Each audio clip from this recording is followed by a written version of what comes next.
Hello everyone, it's Shane Kanto, your Wasteland reviewer, and I'm here to review Midnight's new horror film, The Vigil.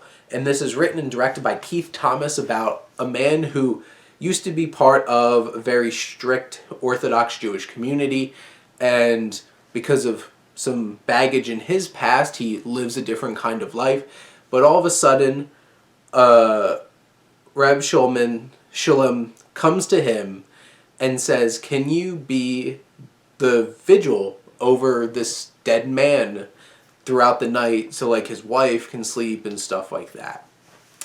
So you're in this small house with a dead body there all night with this guy, just ripe for horror.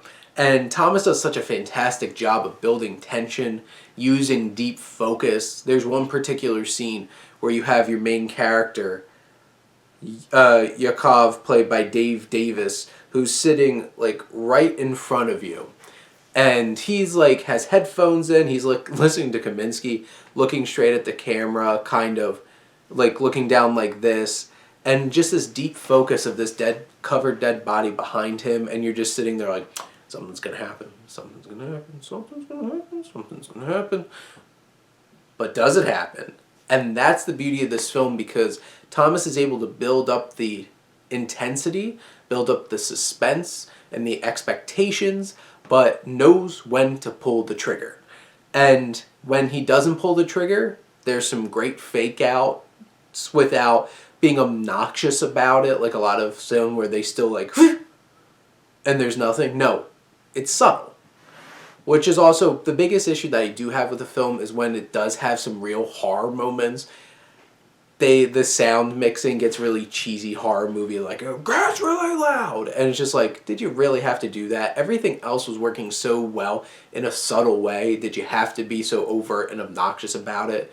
Because you use that. You have the score, which is really built with like these tones and just these vibrative kinds of sounds and just this atmospheric just dread building.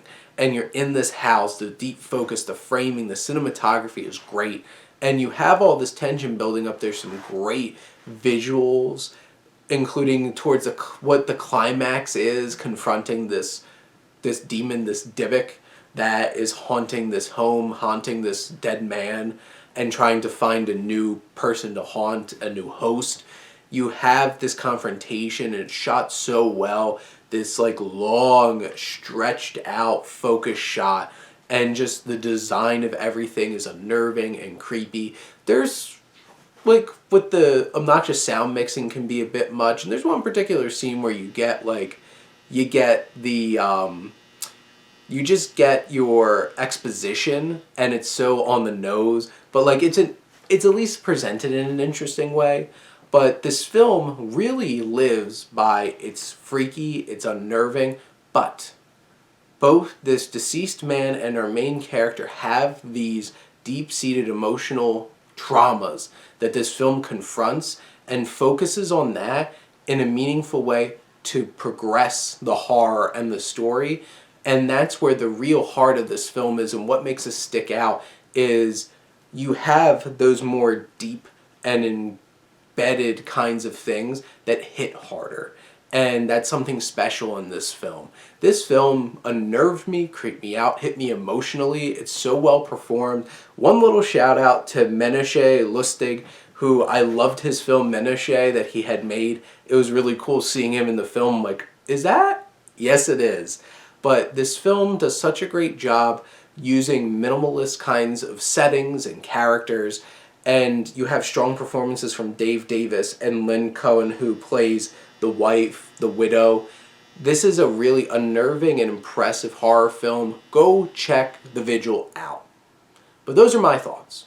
Let me know what you think, and let's talk some movies. But thank you as always for tuning in and supporting your Wasteland reviewer.